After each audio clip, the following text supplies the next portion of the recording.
or in any other manner inconsistent with the purposes of the United Nations. It has never been the purpose of the United Nations to invade a country by another state. You just go in. No.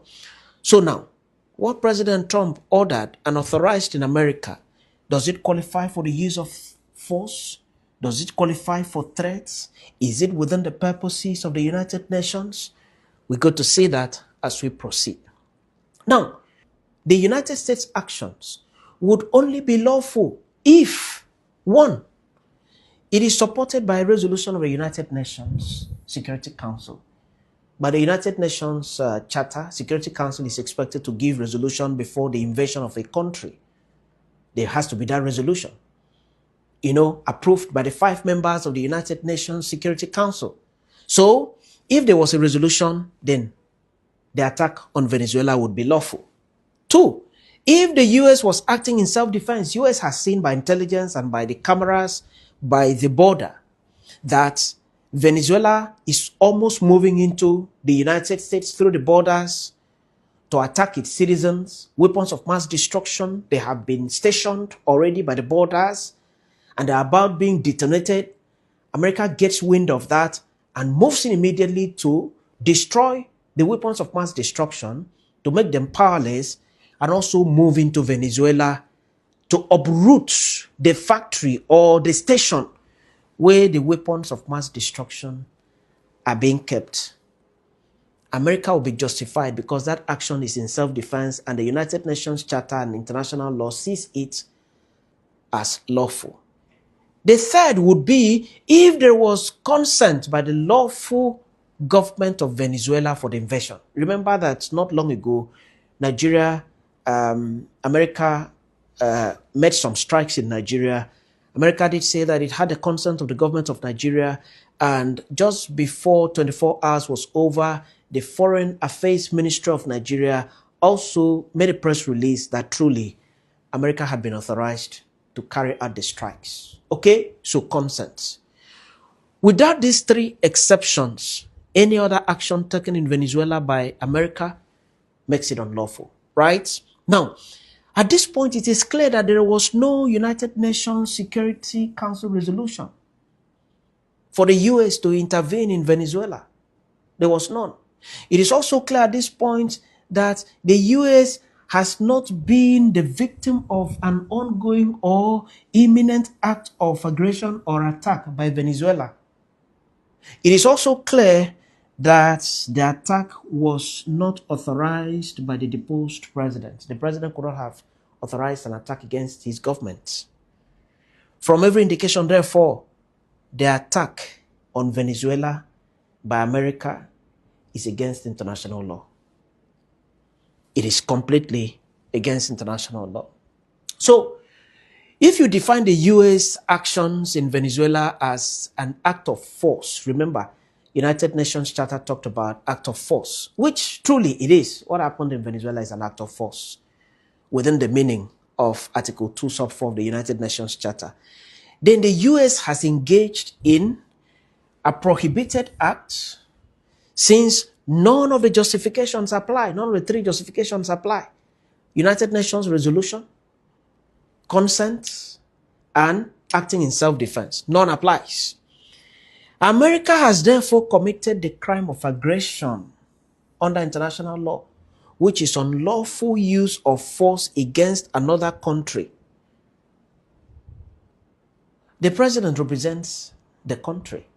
You use force, you remove him, you take him out. That's an act of aggression.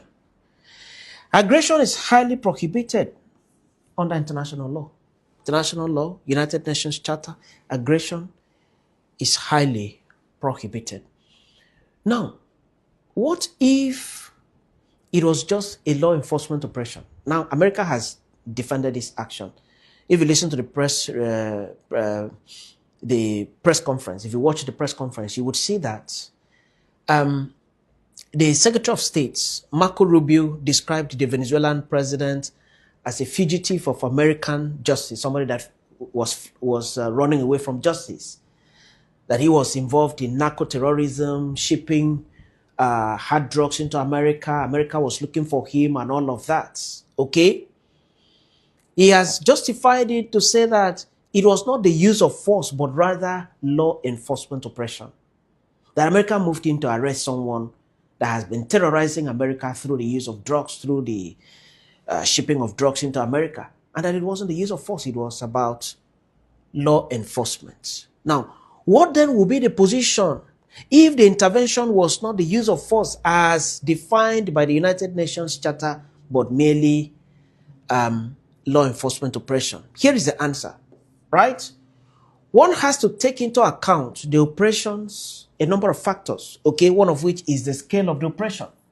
The second of which is the target of the oppression. You are saying it was not the use of force. It was about law enforcement to arrest a felon and bring him to justice in America. So a number of factors will be looked into under the law. The scale of the oppression is the number one. Number two, the target of the oppression. Number three, the location of the oppression, and also the broader context of the oppression. Right? Now, media reports have shown that 15,000 US troops had been deployed to the region as of December. 15,000. We are talking about the scale of the oppression. Okay? We also understand that America had deployed the US aircraft carrier, right, near Venezuela. Aircraft carrier does not come for peace. It doesn't come for Christmas celebration. It comes with a very clear intention, war. If you mess with us, we open all the windows here, and then we get you rent in. We understand that several helicopters were used on the day of the operation. Several helicopters, some dropping bombs here, striking there, right?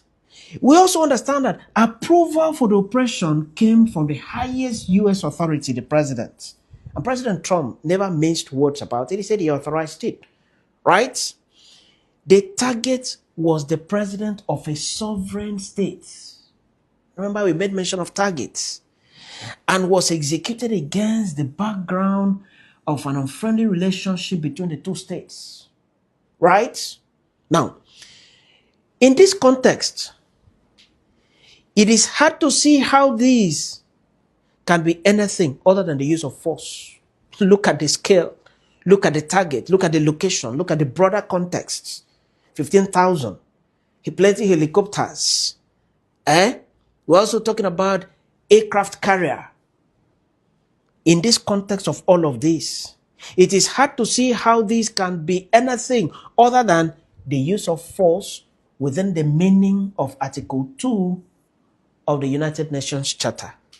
By international law, the operation that went on in Venezuela by the government of the United States of America is against international law. It is unlawful. It is against the acceptable limits of international law. Right? Now, let's also look at it from the angle of the United States domestic law. What does the domestic law in America say? Okay. American law, that is, in particular, the Constitution of the United States of America, places significant prohibitions and restrictions on the president's power and ability to invade another state, be it a state within the United States of America or a state outside America, a sovereign state. Okay? Only the Congress can declare war. That's the law in America. The power to declare war is vested solely in Congress, not the president.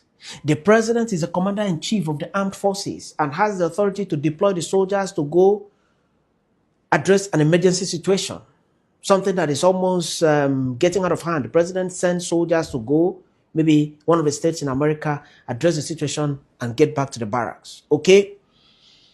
But the fact that he is the commander-in-chief of the armed forces doesn't give him all the rights to use the military in military operations outside the United States of America. Initiating a large-scale invasion of a foreign country typically requires a congregational declaration of war or authorization for the use of military force. Whichever way you look at it, the invasion fails every measurement or test of legality. You measure it from international law angle, it fails. You measure it from the domestic law angle, the Constitution of America, and the powers of the president to use the armed forces in armed operation, it also fails, right? Now, this is President Donald Trump at the press conference addressing the world, giving details of the operation, how it happened, and the security chiefs are here with him, okay? Each of them also making contributions, telling the world how the operations went on. This is the President of America, President Donald Trump. Now, finally, before we end this video, what is the sanction?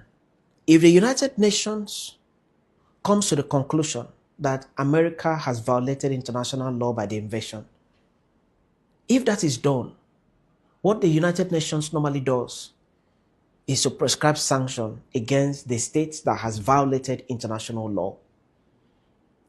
The question here is, can the United Nations muster the courage to sanction America under President Trump? Can the United Nations do that? Now, let me take you through the process for the sanctioning of a state that has gone against international law. You have to run it through the Security Council of the United Nations. You have to get the concurrence of all members of the Security Council before you can pass that resolution to sanction. The Security Council today has 5 members. America is one of the 5 members. For you to have that resolution to sanction a state, you must have the concurrence of the 5 members. If you have 4/1, that is, one of the members vetoing the proposed resolution, that's the end of it. So now the question. America is one of the 5 members of the United Nations. I said, if one says no, that's the end of the resolution. The approval of 4 cannot make the resolution. You must have 5 members agreeing. So now, America is one of the 5. Can America say yes in support of a resolution against its government? You can see the answer. The answer is obvious. America is going to say no, that you cannot sanction us. Therefore, it would be impossible for the 5 members of the United Nations, Great Britain, okay, Russia, France, Germany, United States of America, okay? It will be difficult for the 5 members of the United Nations to pass a resolution to sanction America. If all 4 passes the resolution, America says no, that's the end of the resolution. So the reality is that some countries are equal, other countries are more equal than the others. And to move forward, perhaps there is need to review the powers of the United Nations Security Council and possibly have more members come into the United Nations so that we now have what can be called quorum, so that we now have the majority having their way. Okay? So that when one says no, the majority can still have their way. But until that is done, the reality here is that America is very likely going to walk away with what it has done in Venezuela, as it is difficult to sanction them under international law without the concurrence of the 5 members of the United Nations. Many thanks always for watching. In this video, we look at the arrest of President Maduro of Venezuela by American forces. We look at international law. What does international law say in the circumstance? How about the United Nations Charter? What does it say in particular regarding this situation? This is President Maduro. And we also look at the American domestic law. What does it say about the powers of the president to invade any state in America or to invade or attack any state outside America, a sovereign state? We look at all of that in this video. We look at the timeline. At approximately 1:45 a.m. Caracas time, President Maduro was in a secure location in the capital. The capital of Venezuela is Caracas. He was in one of the several safe houses where the president usually stays. So in Venezuela, we understand that the president has more than one safe house. Okay, it's quite unlike the White House that is just one, okay? One location, the president stays there, 247 is protected there. So in Venezuela, we understand that as a result of past experiences, assassination, attempt, and all of that at the life of the president is given a number of safe houses where he can move in here in the morning, in the evening, or in the night is another safe house without necessarily letting anybody to know where he is, except members of his security units and also members of his family. Little number of persons that would get to know exactly where the president is. So on the night of the arrest, the president was in one of those safe houses with his wife. That house can hardly be broken into. It's fortified, right?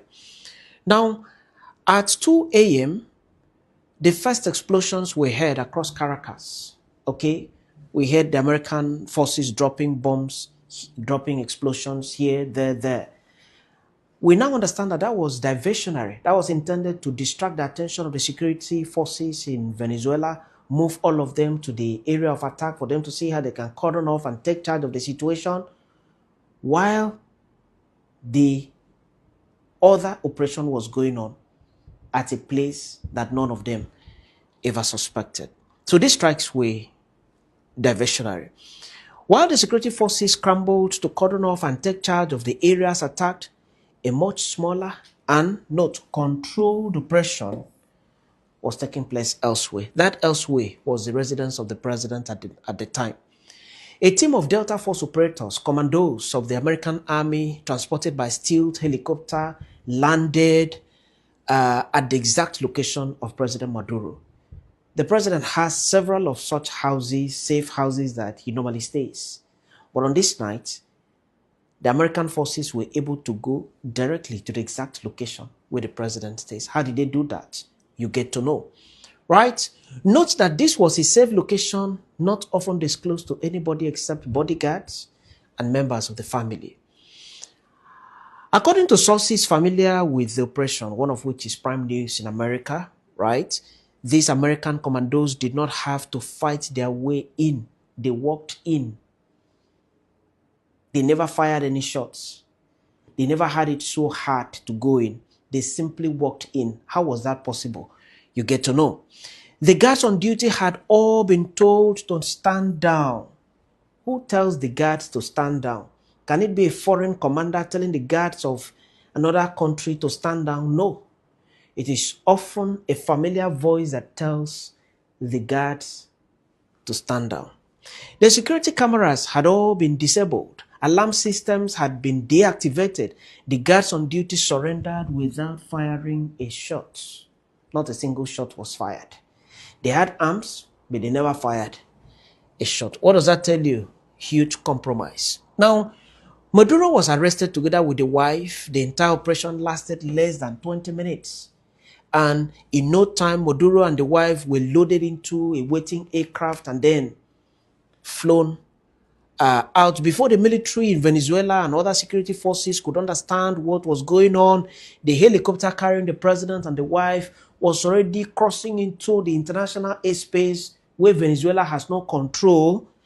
And as we speak, President Maduro in handcuff here and the wife, they are in the United States of America being profiled to stand trial.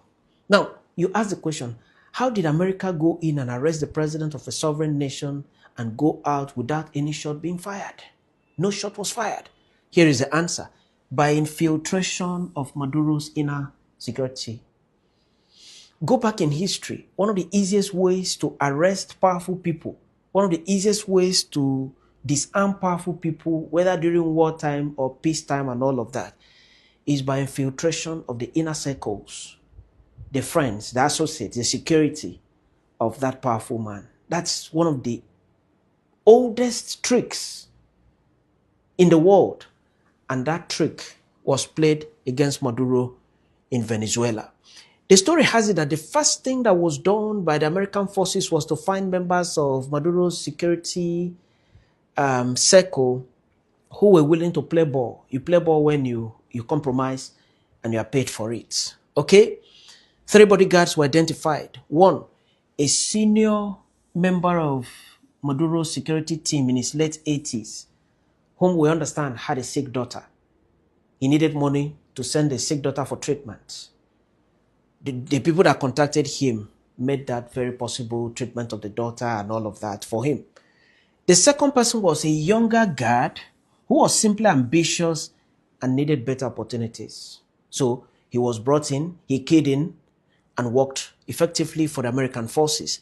The third person was a veteran security official who had served under Maduro's predecessor, Hugo Chavez.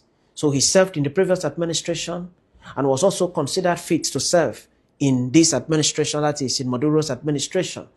So all three of them worked, giving information, giving details of Maduro's food, giving details of where he stays.